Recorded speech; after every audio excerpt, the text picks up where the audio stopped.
আশার কিচেনে আজকের আয়োজন ঐতিহ্যবাহী মুগশলা পিঠা। এই পিঠা দেখতে যেমন সুন্দর, খেতে আরও বেশি মজা। পুরো রেসিপিটি দেখে লাইক কমেন্ট করে আশার কিচেনের পাশে থাকুন। চলুন দেখে আসে আজকের রেসিপি।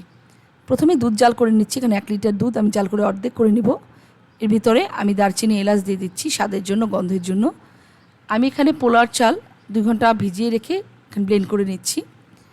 এর সাথে আমি আরও দিচ্ছি গুড়, ঘি, গুঁড়ো দুধ, চিনি।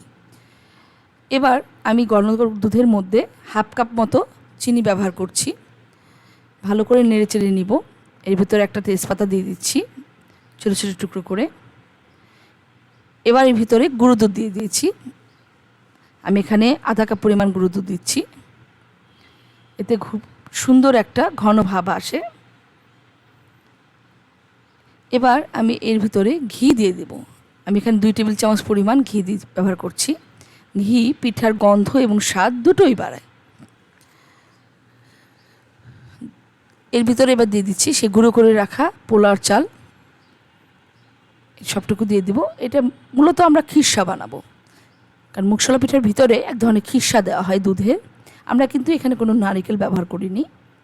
নারিকেল দিলে একটু অন্যরকম লাগে, যে নারিকেল ছাড়াটাই ভালো লাগে। খিরসা ঘন হয়ে এলে একটা বাটিতে বেড়ে ঠান্ডা হতে দিব। আমি কিন্তু এই পিঠা বানাতে খেজুরের গুড় ব্যবহার করেছি, আপনারা কিন্তু চিনি ব্যবহার করতে পারেন।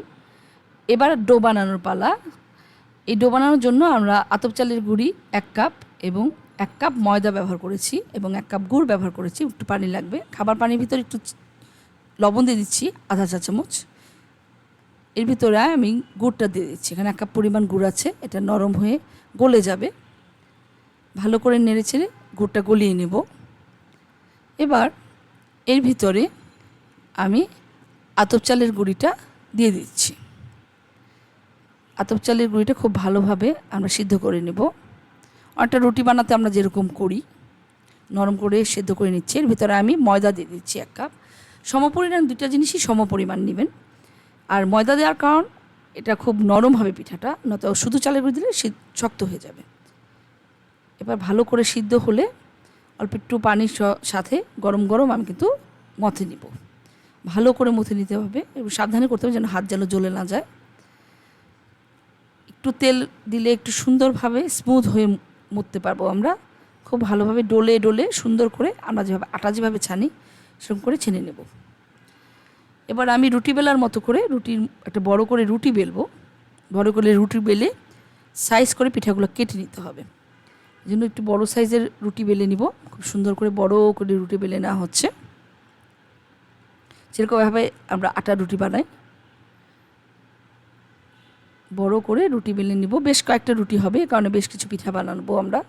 এবার আমি খিরসাটা দিয়ে দিচ্ছি, ঠান্ডা খিরসাটা দিয়ে সুন্দর করে বসিয়ে আমি এখানে 2 সাইডে এরকম আটকে দিয়ে আমি 2-3টা প্রসেস দেখাচ্ছি। প্রথমে ছুরি দিয়ে কেটে দেখাচ্ছি।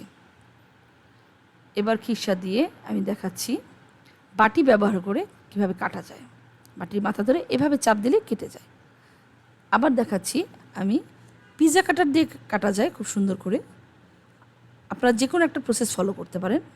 এবার তেল গরম করে এর ভিতরে সেই পিঠাগুলো আমি দিয়ে দিচ্ছি।